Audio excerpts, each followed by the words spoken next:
Good evening, everybody. Welcome. I'm Jennifer LaRue, and I'm very pleased to welcome you all here on behalf of the Mark Twain House and Museum in Hartford, Connecticut, where it is a very, very windy, rainy night, perfect for sitting back and enjoying a really fascinating discussion about a very fascinating book, which we'll talk about more in just a moment.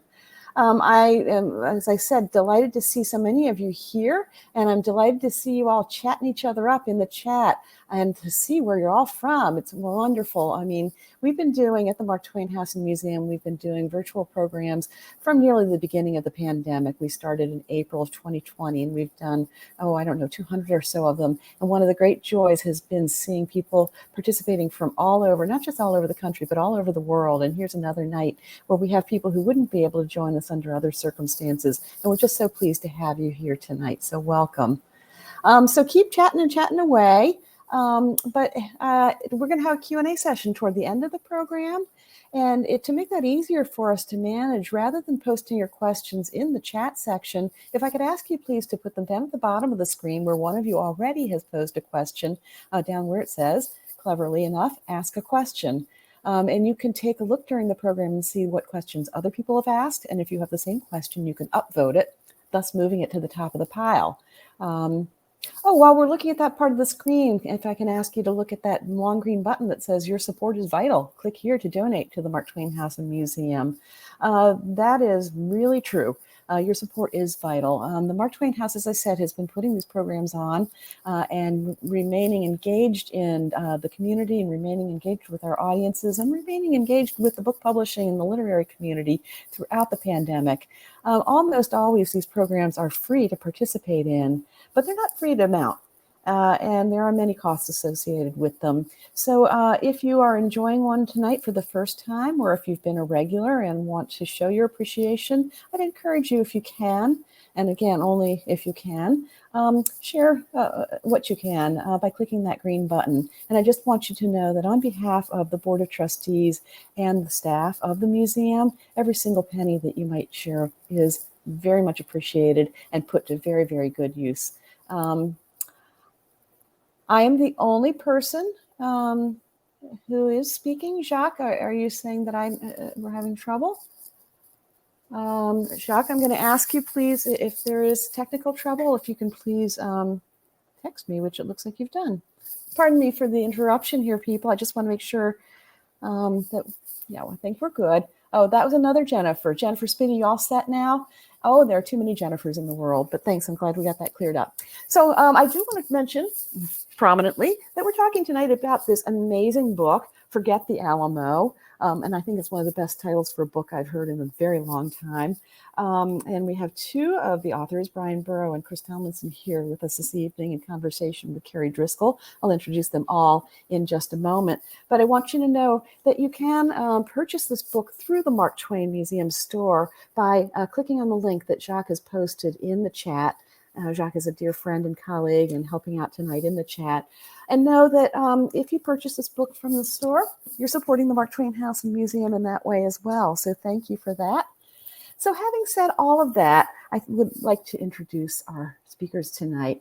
So we do, as I said, have two of the authors, Bryan Burrough, the special correspondent at Vanity Fair magazine, and the author or co-author of 7 books, including the #1 New York Times bestseller, Barbarians at the Gate, and his latest, Forget the Alamo, which spent time on the New York Times bestseller list as well. He's also a 3-time winner of the prestigious Gerald Loeb Award for Excellence in Financial Journalism.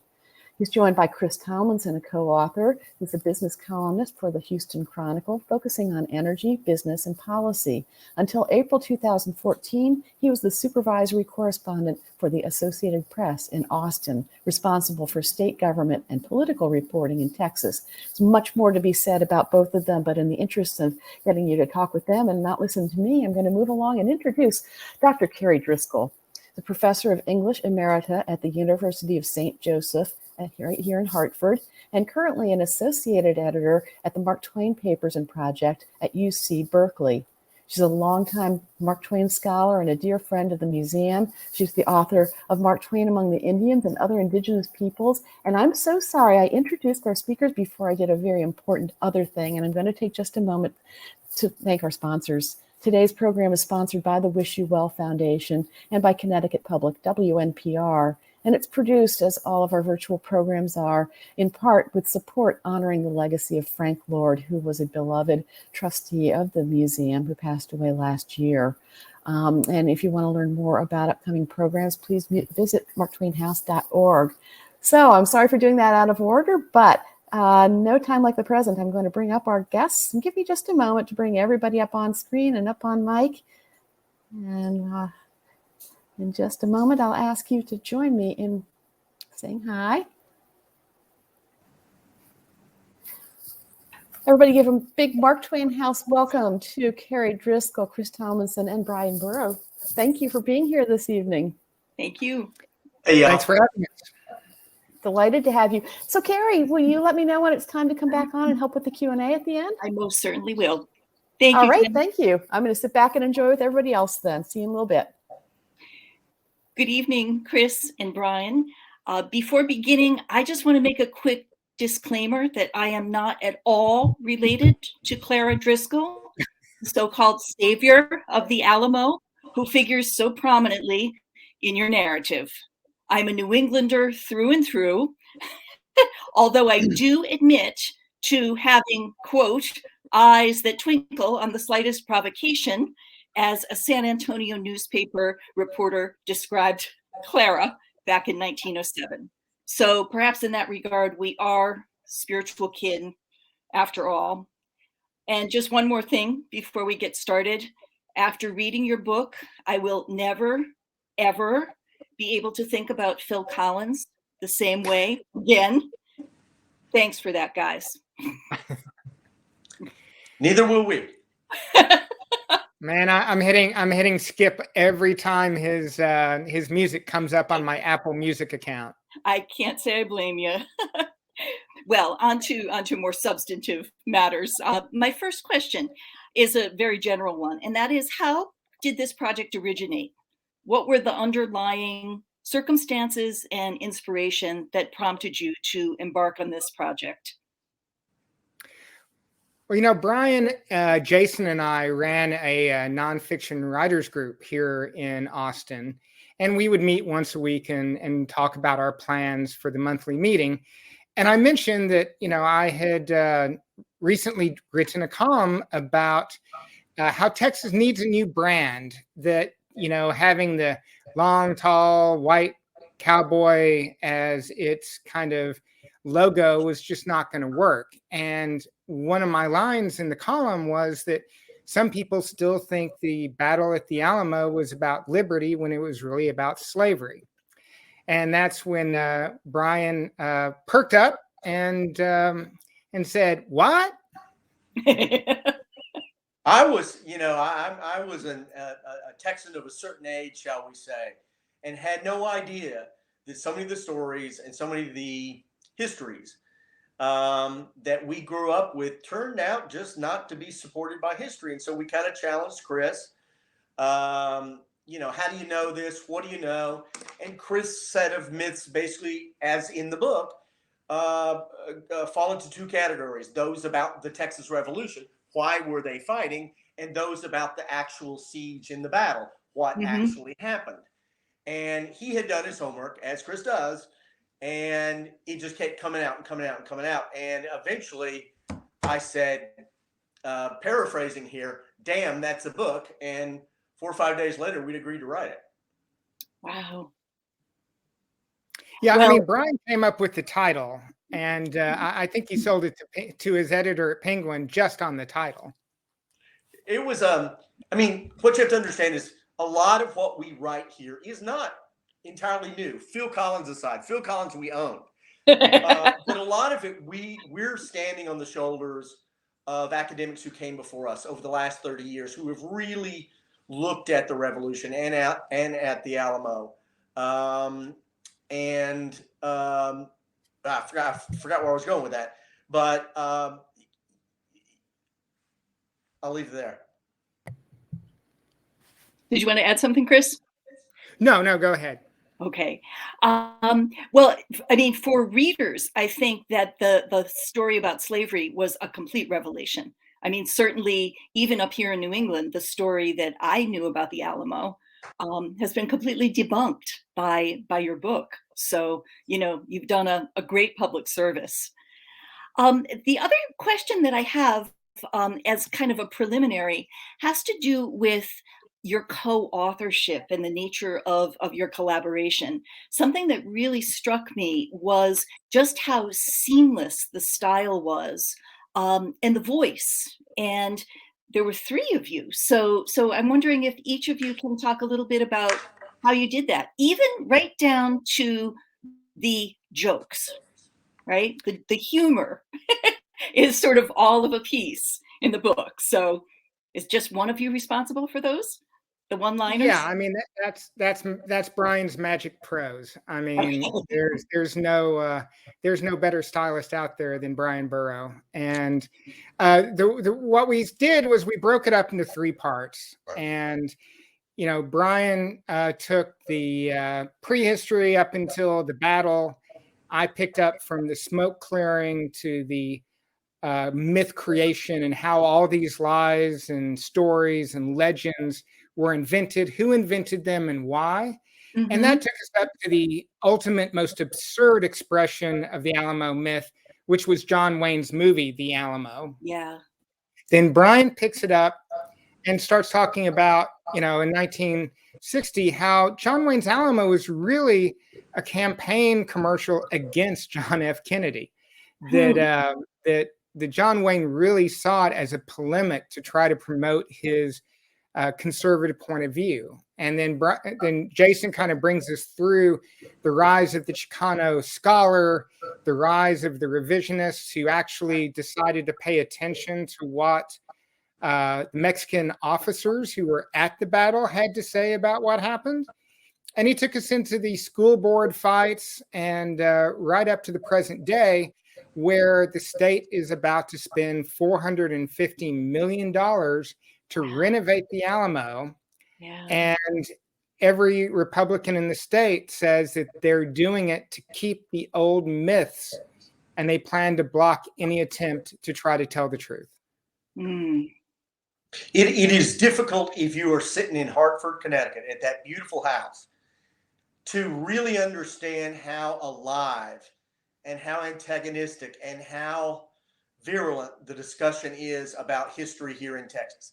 This is not talking about Robert E. Lee's statue in Virginia. That's several points removed, it seems to me, from how people really feel. But in Texas, these myths, other than in the academic world over the last 30 years, these myths have by and large not been challenged for 160 odd years. And so our book, it's in your face, but it's not combative or mean. It is meant to convey all this in a fun, easy, accessible way. But when you write a book that tries to correct the dominant Anglo-centric myth and you call it Forget the Alamo, there are a lot of people who get their knickers in a twist, regardless of how many nice jokes you tell.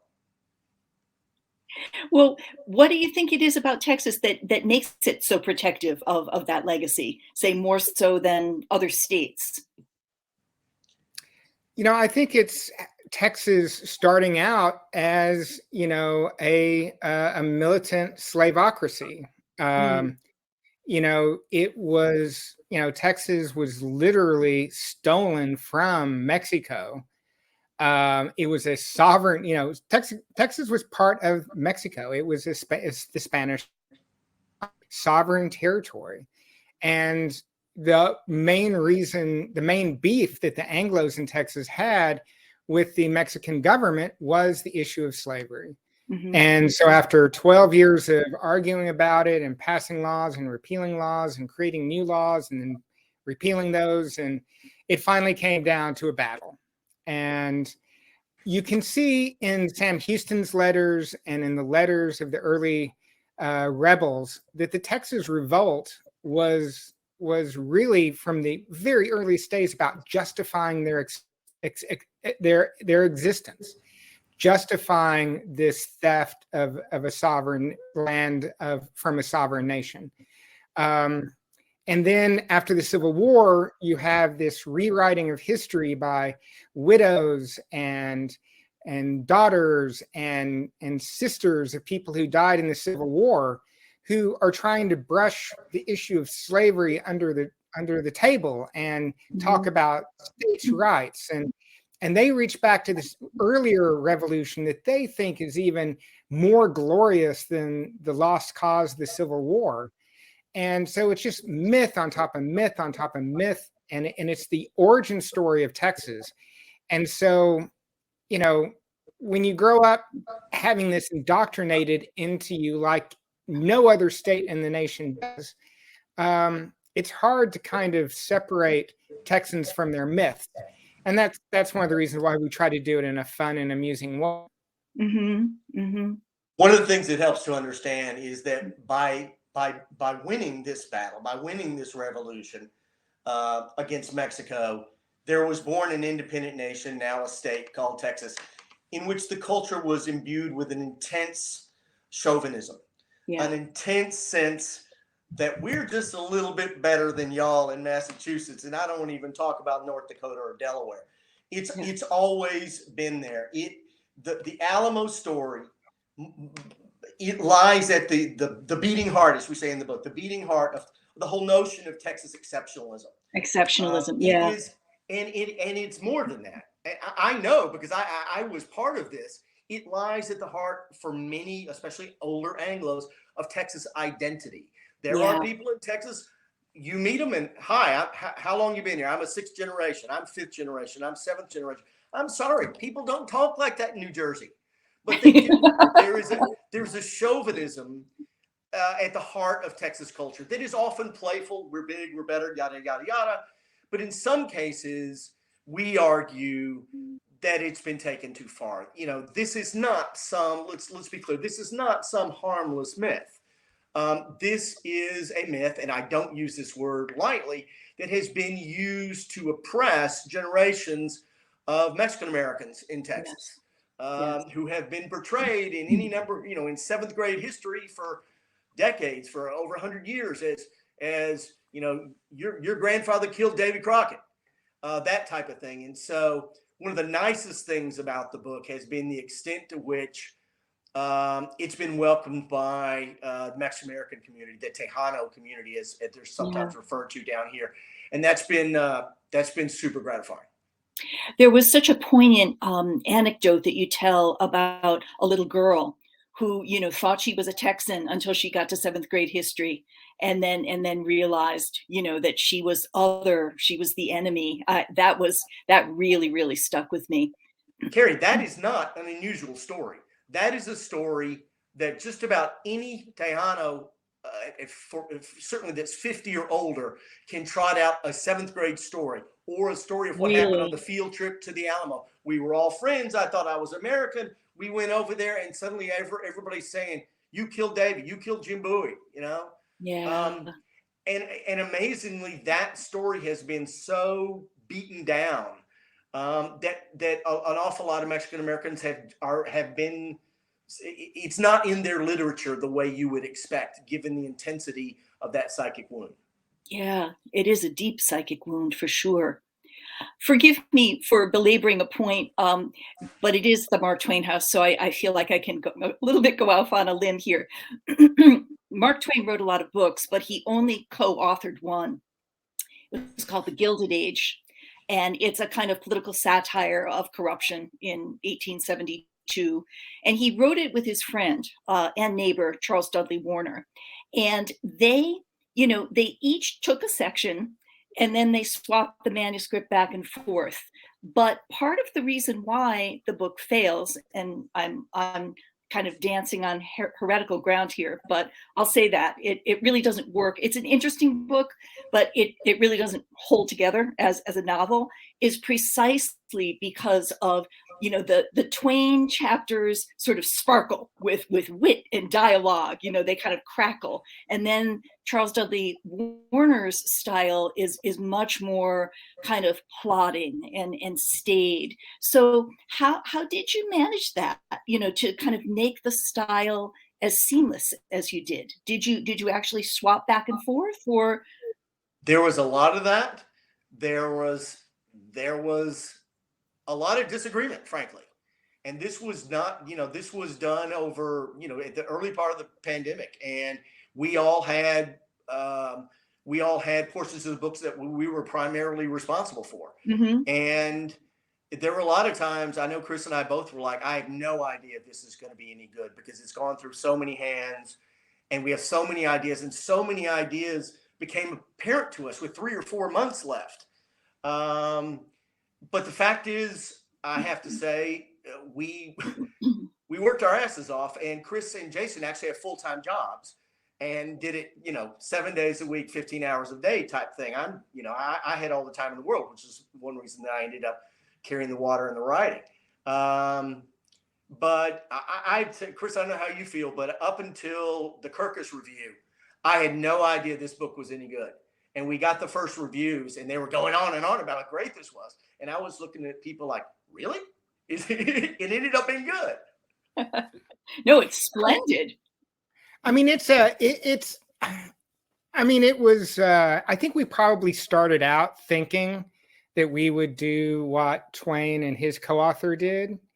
And it became pretty apparent very quickly that that wasn't going to work. And it wasn't going to give us that unity of voice that our editor at Penguin, frankly, demanded. Mm-hmm. And it also, it didn't play to our individual strengths, right? And so, I think, I remember the meeting where, we sat down and said, hey, we're going to file, I'm going to use newspaper terms here. We're going to file our copy to Bryan, and then Bryan's going to get it into shape, and he's going to smooth it all out so it all comes out to the same voice. And then when we turned in the book a third too long, I stepped in. I stepped in a matter of 4 weeks, cut 30% of the book. 30%. Wow. And then Bryan came in. I'm sorry? Is there going to be a sequel? I thought about some similar themed books, but yeah, I tell you, this book was way too long, and Chris came in about a month, led the editing process that made it the book it is, really. Mm-hmm. Yeah, and so that's just making a decision to play to our strengths. I worked as a line editor at the AP for a long time. I know how to get copy down, how to reduce wordage, all those tricks. But the things that make me a good AP editor make me not a very good stylist. So that's what I'm saying about, and we all had jokes, right? And I think all of our jokes made it in the way we wrote them. Your Travis joke. Yeah, the joke about me looking like a young, when I was young, I looked like William Barrett Travis. That was my line, and mm-hmm. So it all ended up, all of us having to do a lot of compromising and deciding that, the book had to come before our egos. Well, kudos, because it really did work. It coheres, it gels. It is, for me as a reader, it was a seamless, it wasn't a bumpy ride, unlike the Gilded Age, which is incredibly bumpy. Well, you gave me the perfect lead in, since I wanted to ask you about Travis. The thing that fascinated me the most about your book was this notion of the creation of the heroic Anglo narrative. And so I was wondering if you could each both speak about that, and particularly tell that wonderful story about Travis's speech about the line in the sand. I have to confess, I have never been to the Alamo, and I'm dying to go so I can go see that brass line. We didn't even know it was there until an historian pointed it out. Yeah. Yeah, I mean, this is, this has become a cliche in our political world. Where's the line in the sand? I'm going to Yes. draw a line in the sand.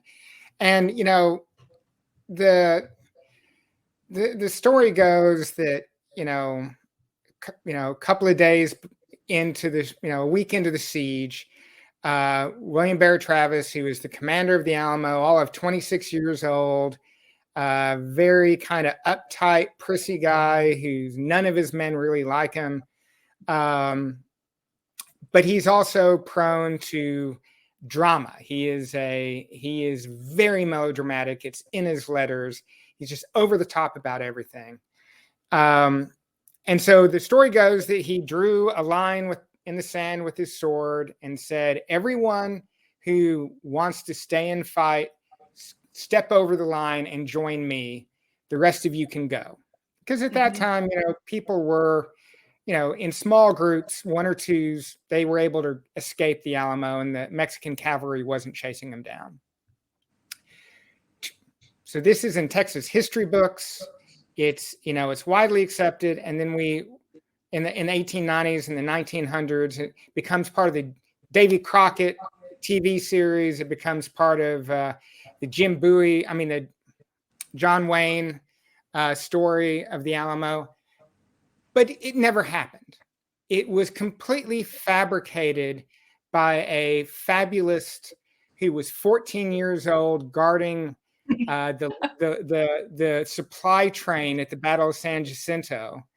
And he writes a letter to the editor of the Texas Almanac saying, my dead mother and father told me a story about this guy named Moses who shows up at their house in Nacogdoches and tells this story of Travis drawing a line in the sand. And there's a 3,000 word quoted speech verbatim of what Travis supposedly said. And of course, no one believes it. Even the people who were like collecting the history of the Texas Revolution said this guy Zuber was out of his mind, that he was clearly inventing all of this whole cloth.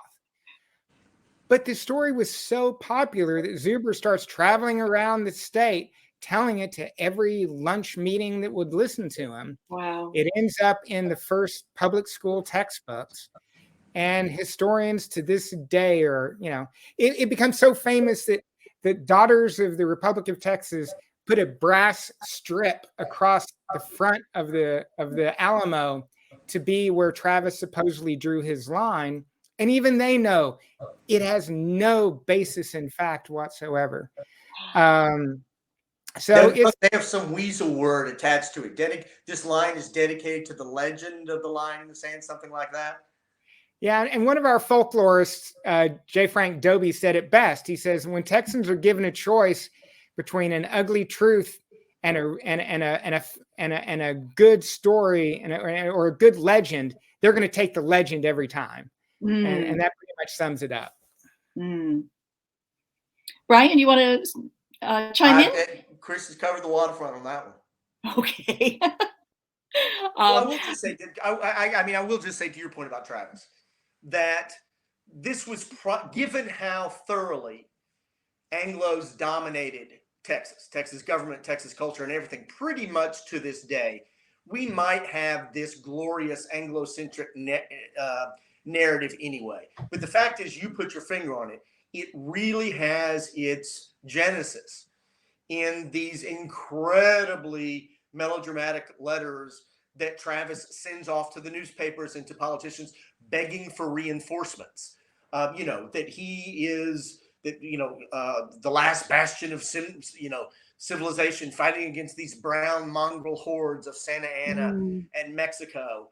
And, that obviously struck a chord. But the moment the Alamo is over, of course, both sides try to use it for propaganda.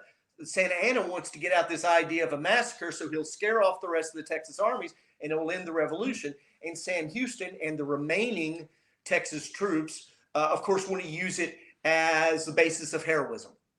And if you look at how this all ended, famously 6 weeks later at the Battle of San Jacinto, when Houston and a ragtag group of Texans beat Santa Anna's army, they not only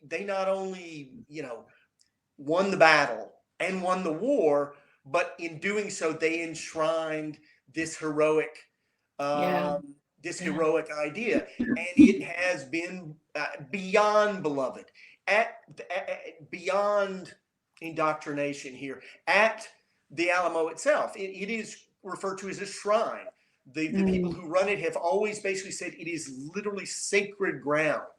I mean, there is no effort or idea of showing that this was a battle with two sides. This was purely about heroic Anglo fighting for their freedom against Mexican oppression, neither of which happens to be true.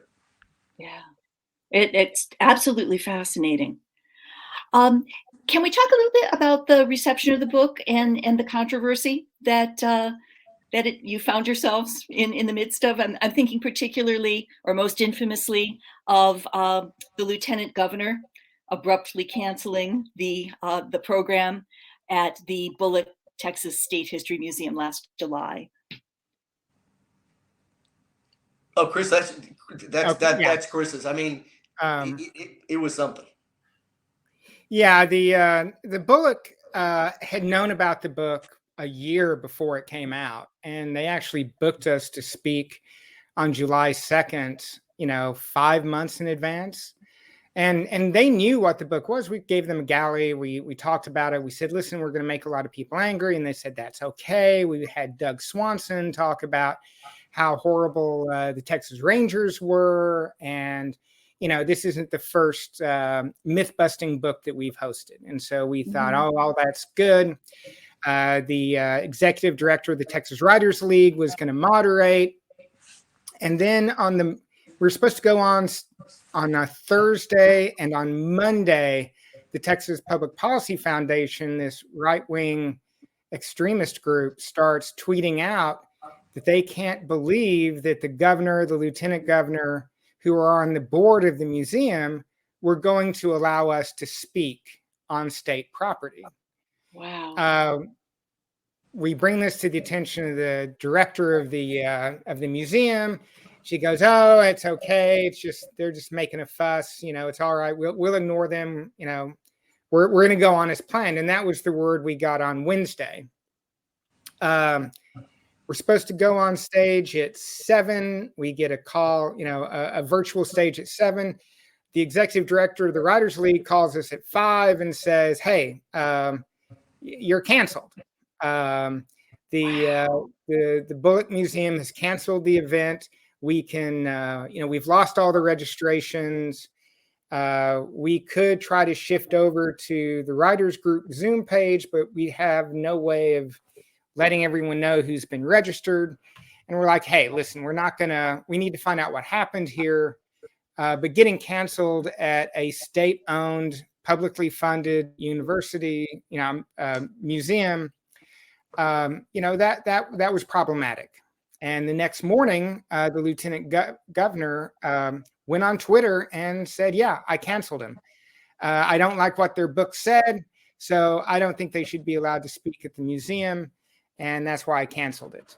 And that set off, that got us on the MSNBC and on the NPR and got us national and the New York Times bestseller list. And then a week later, we were on the New York Times bestseller list. So we have been debating this since the beginning. Jason and Chris are the ones who know all about Texas politics.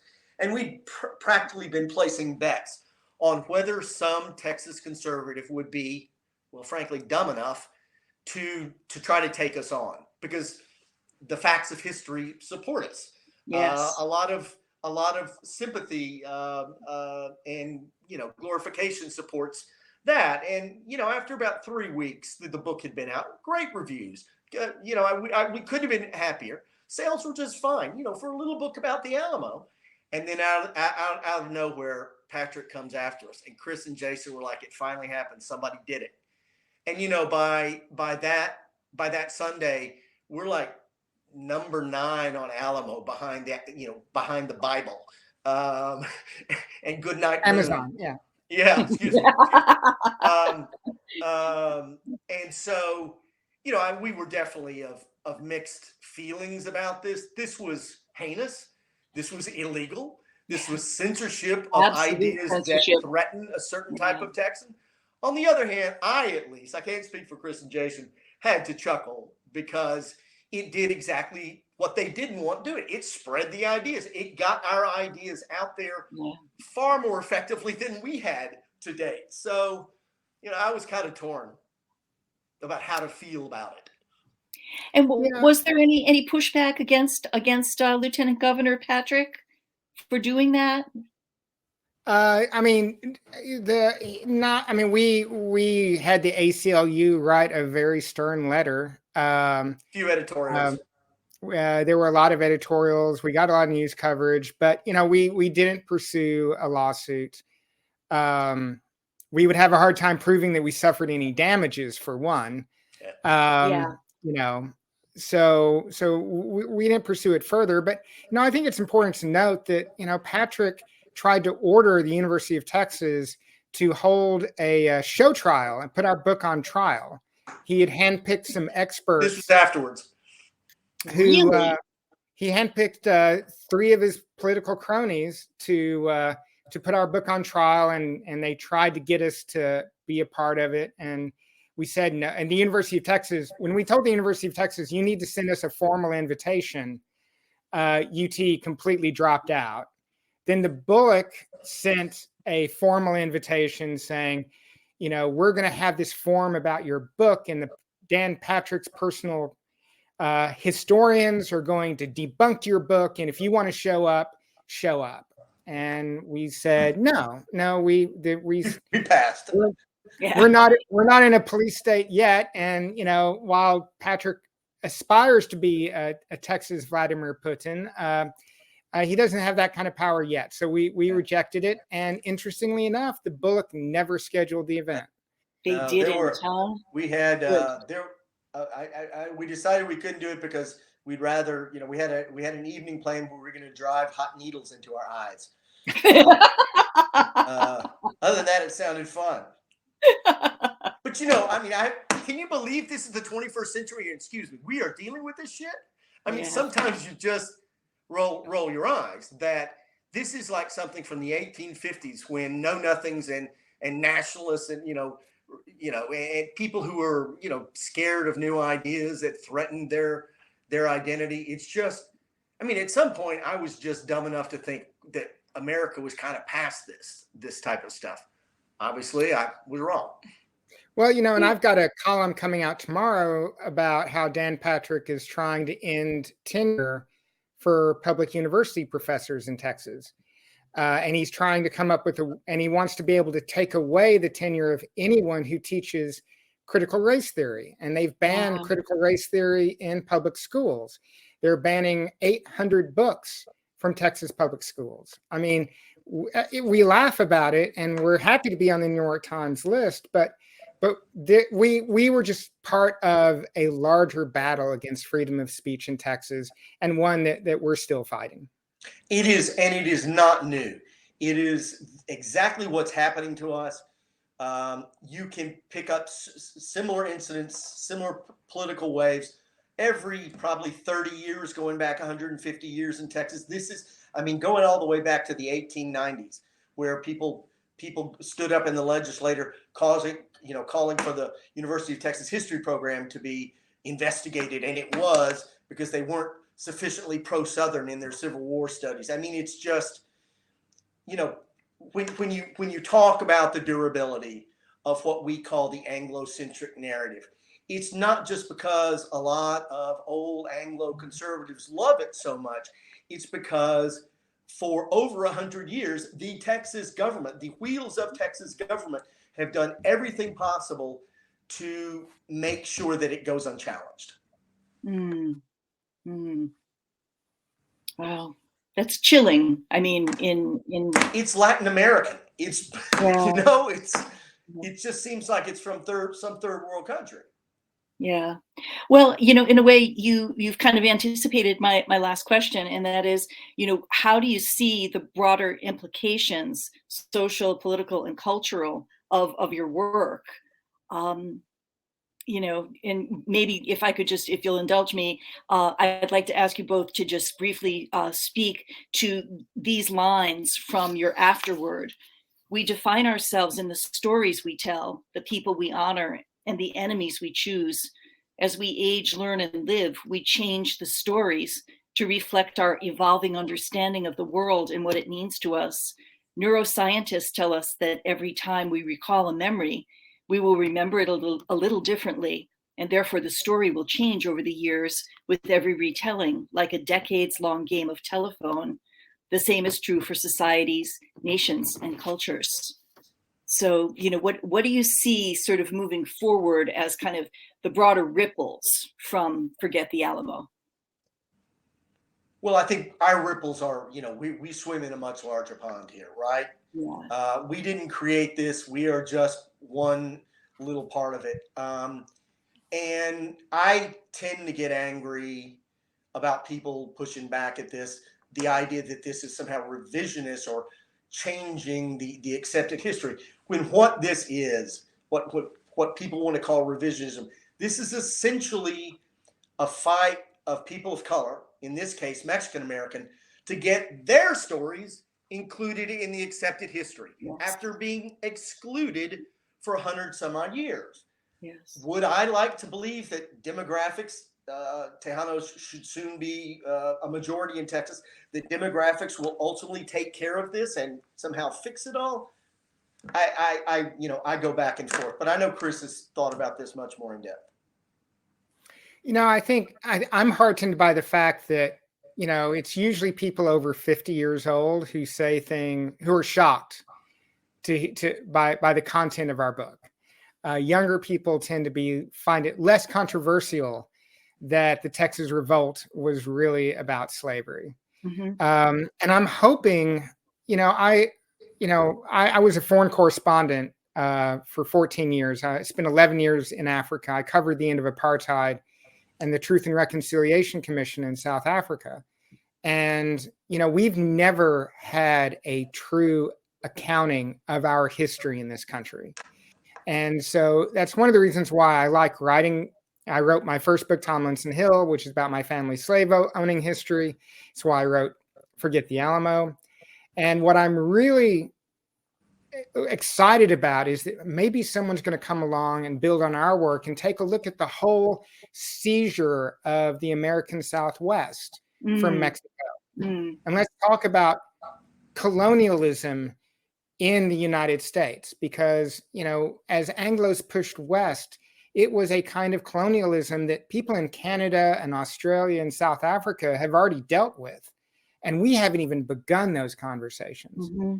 So, I agree with Bryan. I hope that we swim in a much bigger pond and we're part of a much larger conversation.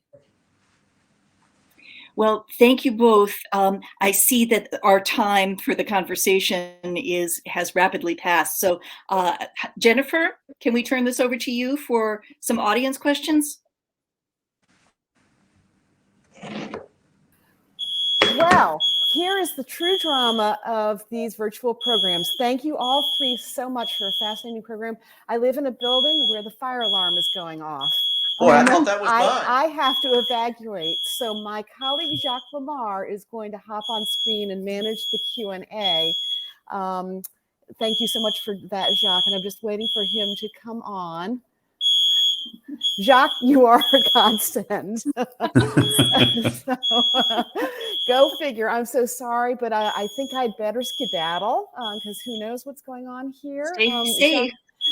I will, and I'll follow up with you all later. Audience, thank you for this fascinating discussion. I will see you next time. Thank you. Thanks, Jacques. All right, let's see there we go.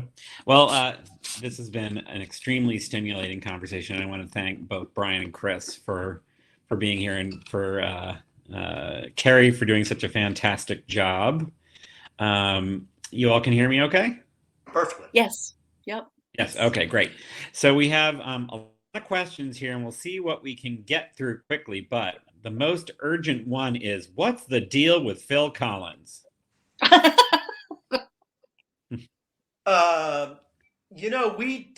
Collins was not supposed to be part of this book. Chris and Jason and I, fairly late in the game, with maybe 6 months left, got a tip from someone that Phil Collins, yes, that Phil Collins, the singer, who sits atop his personal collection, the largest collection of Alamo and Texas-related memorabilia in the world, and has lent it to the state of Texas to be the centerpiece of this brand new a museum that will be this brand new reimagining of the Alamo site. And the tip we got was, I don't think that collection is exactly what it's supposed to be. And we're riding helter-skelter for these last months. And at some point, with about 90 days left, Chris is like, dude, are you going to, come on, you're the one with some spare time. Are you going to make some calls on that? I'm like, I don't have time. He's like, I really think I should. So I started making some calls. He started making calls. And very long and I think entertaining story short, it turns out that much of Collins' collection, everything from cannonballs and what do you call the thing that horseshoes to guns supposedly used by Davy Crockett and Jimbo and knives. And etched in handles. Best guesses are somewhere from 20 and 40% of the stuff is not what it cracked up to be, including almost every single one of the items that is ascribed for use to to Crockett, to Travis, to all this. And this was known at the Alamo. They had done research and they were like, oh no, what are we going to do? And nobody had done anything. And so Chris dug down with the two dealers that had amassed this whole thing for Collins. And we could have written a book about that. As it was, it's what, the last 20% of our book? It's one chapter, really. What an amazing chapter. Yeah, my favorite part was getting Phil Collins's receipt book, where he had all of the authentication papers for the objects, and he had turned it over to the state, and I got my hands on it through a Freedom of Information request. And he claims to have Jim Bowie's personal knife. And when I look for the authentication, it's basically two psychics who are friends of the dealer selling the knife to Collins, saying this knife has a very dark history. Yeah. And, we see the same thing with Davy Crockett's shot pouch. We see the same thing with, William Travis's sword belt. These are supposed to be the premier items of the collection, and they are not authenticated in any manner that a professional would consider conclusive. And the reason this matters is because the state is raising and paying an awful lot of money to build this museum. Originally, I think it was $450 million. I think they've downsized it a little bit. That this is going to be this great new museum, and so a lot of that collection is good. I think we believe that almost all the letters are authentic, but the marquee items do not have the type of professional authenticity that one would expect, except of course for the really persuasive psychics. Well, thank you to Glenn McLeod for that question. Dave Miller has a question. The Alamo is one of a number of missions in San Antonio. If the Battle of the Alamo is primarily about slavery, does that apply to conflicts and issues at any of the other missions? So I think the thing to remember is that we talk about these being Spanish missions. And yes, Spanish friars supervised their construction, but they were constructed, but the actual bricks were made and laid by Native Americans who lived in the area, who the friars converted to Christianity. Right now, there are 1,800 Native Americans buried under the street in front of the Alamo, and the state refuses to recognize what was an official Spanish cemetery for the Christian converts, because they don't want to have to treat it like a cemetery. We know it was the Spanish authorities who said, that the Anglos could bring slaves from the United States. And then it was the Mexican Revolution that made slavery illegal. So, all of the missions are part of a dark colonial history. There are a lot of graves in front of each one of them that is unrecognized. And so even for the ones where there were not battles in 1836, they have unexplored histories too. Got it. Thank you. I'm going to jump down to a question that probably is the most basic question, but at the heart of a lot of this. Michael asked, as an American, what's the big deal about the Alamo? I don't understand its significance. And that probably is true for a lot of people outside of Texas. The Alamo, in the shortest way to say it, has two fields of significance. One is for Texans. I think we've addressed that. For 120 years, up until really the 1940s and 50s, the Alamo was pretty much just a Texas thing.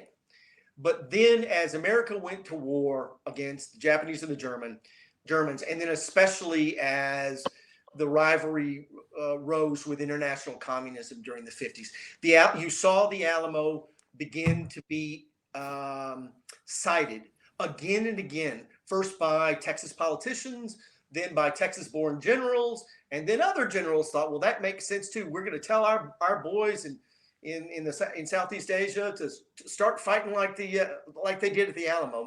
This is life and death. They began to hold up the Alamo as a sign of all that was worth fighting about to retain American values. And then LBJ came into the White House in '63, and he was the ultimate, as they call him, Alamo head. He would recite, Alamo poetry and stuff. And so really injected the Alamo into discussions of Vietnam. And so the big deal about the Alamo is that it became, during that period, a symbol of American fortitude. And it has endured as a symbol, I think, largely embraced by American traditionalists, some would say American conservatives, of white Americans fighting for all they held dear. Yeah, it's really a biblical story. It's Crockett the father, Jim Bowie the father, William Travis the son, and Davy Crockett the Holy Spirit, sacrificing their lives so others may live and have liberty. And it was popular. This idea was popularized in Walt Disney miniseries and in the John Wayne movie. And I think that's why for Americans of a certain age, this is what they grew up with, and they have a hard time believing that, among other things, Davy Crockett did not die fighting. He was captured. He pled for his life and was executed. Sorry to burst the bubble. And we should point out, as far as bubble bursting goes, it's not like every story or movie or TV show about the Alamo is historically inaccurate, although most are. But even though it's not a particularly good movie, is it 2004, Chris? The 2004 movie by John Lee Hancock, starring Billy Bob Thornton as Crockett, is actually, I think, the closest thing to an accurate version of this that we've seen from Hollywood. Perhaps as a result, it didn't do very well. All right, thank you. Steve Courtney, one of our dear friends at the Twain House, has a question. In Solomon Northrup's 12 Years a Slave, he described the outbreak of the Mexican War as a hopeful thing for enslaved folks. They hoped the Mexicans would reach the Deep South and liberate them.